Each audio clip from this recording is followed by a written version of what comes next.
Em Hunter x Hunter temos uma gama de habilidades pra lá de incríveis e uma das mais fantásticas e perigosas é o Nen Post-Mortem, o Nen utilizado após a morte de alguém.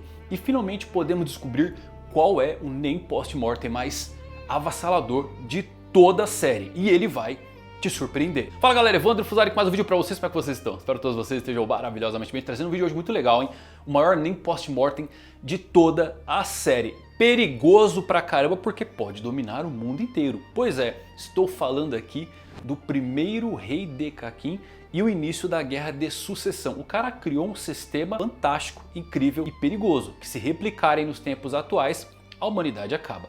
Assiste esse vídeo até o final porque tem muita informação interessante das entrelinhas, até mesmo as explicações mais profundas que o Togashi traz para desenvolver mais do seu sistema de poder. Se você é novo no canal, como dizia Toguro, vai na maciota. Agora se você já é um caçador nível 3 estrelas, como o Jim Freaks, que não abandona o filho, eu não consigo falar isso sem não rir. Deixe um like para dar uma força para esse vídeo e agora com vocês, tudo sobre o Nen Post-Mortem mais forte de Hunter x Hunter. Então vamos lá meus amigos caçadores, o arco da sucessão, ele não é um arco fácil, convenhamos, muita coisa acontece, além de tudo, as pausas do Togashi fazem com que o retorno à leitura sempre seja difícil de ter tudo fresco na mente, né? Mas como ultimamente eu ando em uma jornada mais deep nesse arco, lendo, relendo, eu sinceramente eu estou encantado com ele, porque ele caminha para ser o melhor arco de Hunter x Hunter e um dos melhores que eu já vi no mundo dos animes e mangás. Pela sua complexidade, pelos seus diálogos, pelo tanto de personagem inseridos e a condução do autor. E convenhamos, o Togashi é bom em pegar o nosso top 1 em diversas coisas. De maior vilão a melhores transformações. Ele é sinistro. E uma das coisas que eu acho mais fascinantes desse arco é o uso mais recorrente e insano do Nen Post-Mortem de Hunter x Hunter. E relembrando, o Nen Post-Mortem é quando a morte de um usuário de Nen não resulta necessariamente na cessação das suas habilidades. Pelo contrário, pode fazer com que habilidades pré-existentes se tornem ainda mais poderosas. A razão mais comum para a ocorrência desse fenômeno é um usuário moribundo nutrir um forte rancor, o que vai fazer com que o seu Nen busque o objeto de ódio e se apegue a ele. Isso torna as habilidades, principalmente do tipo maldição, muito mais difíceis de remover, ao ponto de termos menos de 10 exorcistas de Nen em todo o mundo capazes de remover uma maldição deixada por um falecido. Então, qualquer emoção suficientemente poderosa pode resultar em Nen Post-Mortem. Terpsichora da Neferpitou assumiu o controle do seu cadáver decapitado pela lealdade que ela tinha a Meruem. E temos uns usos muito interessantes disso, né? E esse arco agora da guerra vem trazendo esses conceitos mais e mais à tona, mas nenhum se compara com o que o primeiro rei de Kakin fez. E vamos lá, na era dos senhores de guerra rivais, Kakin era um país pequeno, ameaçado de ser absorvido pelos países vizinhos.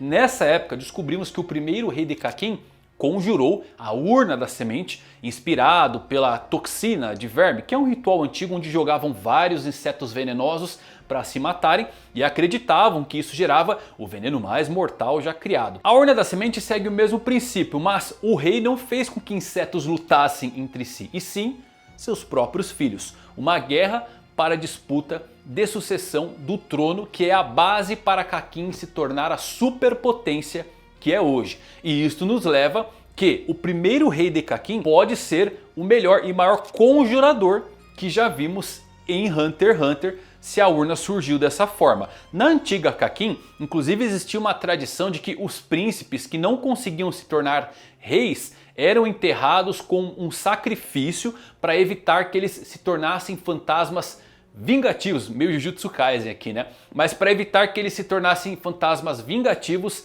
que amaldiçoariam ou assombrariam o rei que venceu a guerra. Além disso, eles sacrificavam pessoas de casta mais baixa para ser esse companheiro da vida pós-morte. E isso tudo para ver, olha só, se o príncipe morto se tornaria um rei lá no Reino da Morte. Os caras são malucos por poder e sucessão de reinado. Então, Temos essa urna, né, conjurada que concede as bestas de Nen, que são um sistema incrível pra caramba, que se alimenta da aura dos seus hospedeiros e vão ficando mais e mais poderosos, fora que tem consciência própria e possivelmente isso é tudo feito a partir das mortes dos príncipes anteriores.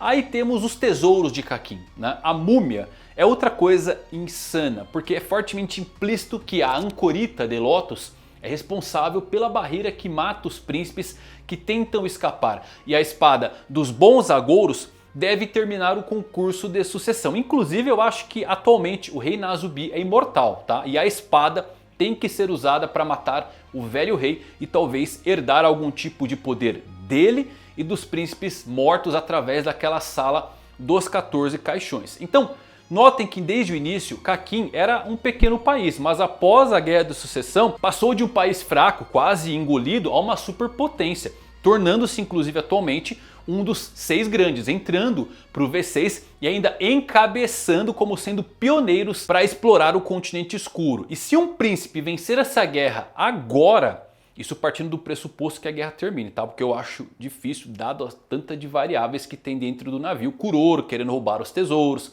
Kurapika já querendo tirar o Oblo e outros príncipes do navio. Tá bem possível que o navio acabe afundando, mas bem, se essa guerra chegue ao fim, como todas as outras, esse país ele vai se tornar o maior do universo de Hunter x Hunter e possivelmente vai até engolir os outros países do V5. Esse pacto Nen post-mortem que vimos até agora se estendeu por gerações e o mais assustador é há quanto tempo isto vem acontecendo.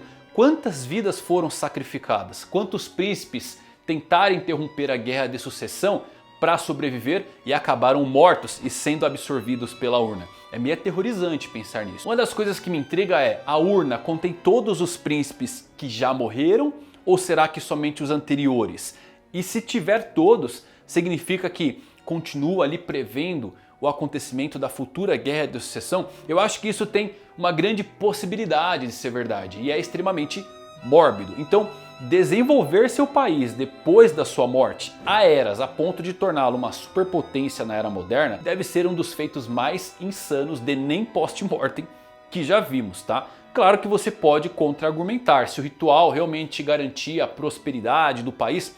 Por que essa prosperidade só se tornou real nas últimas décadas? E a resposta é, Beyond Netero se tornou a espinha dorsal de Kakin, porque há cerca de 50 anos, lembrem, Beyond foi para o continente escuro em uma expedição apoiada pelo V5, depois o seu pai proibiu Beyond de voltar novamente, só que há cerca de 30 anos, Kakin passou por uma revolução chamada Silenciosa, feita por Beyond Netero, e desde então experimentou um crescimento econômico significativo. Kakin existe há centenas, se não milhares de anos. Não parece que eles foram tão poderosos antes do surgimento de Beyond. Caso contrário, eles teriam feito parte do V5 há mais de 50 anos. Só que Kakin em Hunter x Hunter é inspirado na China, com sua longa história de unificação, cultura e possivelmente seu recente crescimento econômico no nosso mundo. E não à toa o visual de Beyond Netero é inspirado em Guan Yu, que é um lendário general militar chinês do período dos Três Reinos, muito famoso por suas habilidades em batalha. Ele foi deificado após a sua morte como o deus da guerra.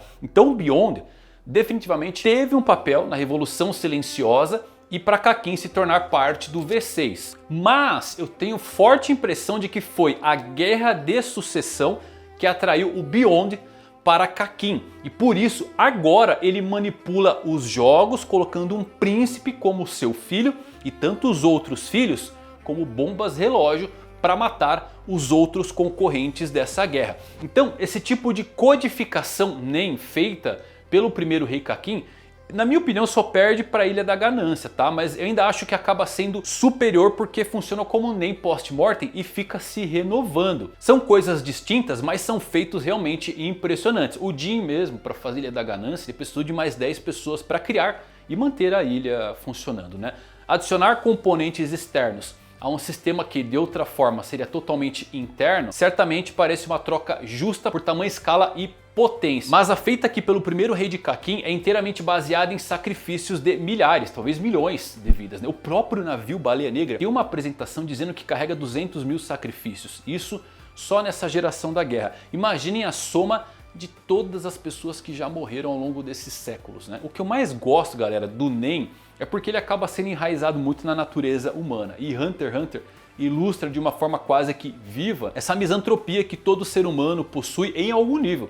Nós somos egoístas, temos que admitir isso. E eu tenho certeza que se você fosse um caçador de Hunter x Hunter, ia querer desenvolver uma habilidade muito legal, muito poderosa, sem nunca pensar nos outros. E é por isso que exorcistas de Nen são raríssimos. Ou uma habilidade como a da Bisque, a Kuki-chan, que são exceções que acabam sendo para ajudar os outros. Só que esse arco aqui está nos mostrando o que pode acontecer se você pegar um grupo enorme e começar a agir em prol de um objetivo específico. Uma espécie de culto misturado com Nen. É uma ideia simplesmente assustadora. Estamos vendo aqui alguns exemplos bem claros disso no plano de Beyond e na ascensão do Império Kakin. Inclusive a habilidade de Morena tá flertando muito com isso aí. Se já não tiver nem post-mortem envolvido, não coloco minha mão no fogo. Eu acho que a Morena tá indo pro mesmo caminho. Então o Togashi, ele é um gênio, porque por quase 30 anos de série, o seu sistema de poder continua se aprofundando cada vez mais.